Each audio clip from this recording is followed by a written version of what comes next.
જય ભવાની. આજે આપણે વાત કરીએ શિવજીને પ્રિય એવા બિલ્વપત્ર વિશે. ઘણા બધા આયુર્વેદિક ગુણો પણ ધરાવે છે, પણ શા માટે ભગવાન શિવને અતિશય પ્રિય છે આ બિલ્વપત્ર? આમ તો બિલ્વપત્રની ઉત્પત્તિ માટે ઘણી બધી વાતો શાસ્ત્રોમાં જોવા મળે છે.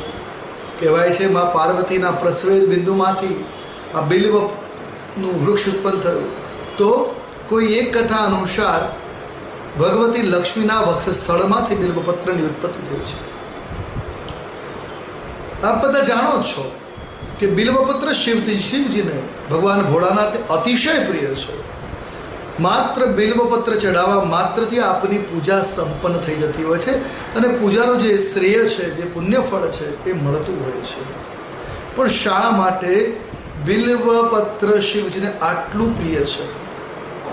કહેવાય છે વિષ્ણુપ્રિયા લક્ષ્મીજીના વક્ષસ્થળમાંથી આ બિલ્વ વૃક્ષનો પ્રાદુર્ભાવ થયો છે. અને એટલે જ તો બિલ્વાષ્ટકમાં પણ લખ્યું છે, લક્ષ્મ્યા સ્તનત ઉત્પન્નમ મહાદેવસ્ય જ પ્રિયમ બિલ્વ વૃક્ષમ પ્રયચ્છામિ બિલ્વપત્રમ શિવાર્પણમ.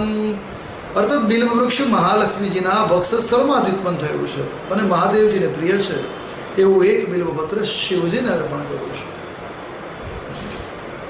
બૃહદ ધર્મ પુરાણમાં બિલ્વ વૃક્ષની ઉત્પત્તિની કથા કહેવામાં આવી છે. લક્ષ્મીજી દ્વારા કહેવાય છે કે એક દિવસ લક્ષ્મીજી દ્વારા સ્તન કાપીને શિવજીને અર્પણ કરાવે. હવે મૂળ વાત એમ છે કે ભગવાન વિષ્ણુએ જ્યારે શિવજીને પ્રસન્ન કરવા માટે આરાધના કરી હતી અને ભગવાનને સહસ્ત્ર કમળ, એક આસન પર બેસી 1000 કમળથી, કમળ પુષ્પોથી ભગવાન વિષ્ણુએ શિવજીની પૂજા કરીને શિવજીને પ્રસન્ન કર્યા હતા. એવી જ રીતે માતા લક્ષ્મી પણ ભગવાન શિવની આરાધનામાં લાગ્યા. આરાધનામાં લાગવા પાછળનું કારણ હતું, જ્યારે સમુદ્ર મંથન બાદ લક્ષ્મીજી વિષ્ણુ ભગવાનને વર્યા છે, પણ વિષ્ણુ ભગવાનની સેવામાં પહેલેથી સરસ્વતીજી છે.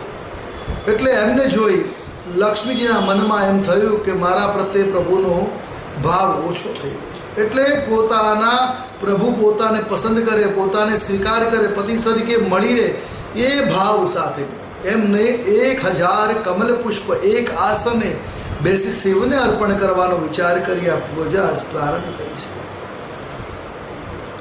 અને ભગવાન શિવે વિચાર કર્યો કે એમની કસોટી કરી, એટલે શંકર ભગવાને એમાંથી એક કમલ પુષ્પ છુપાવી લીધું છે.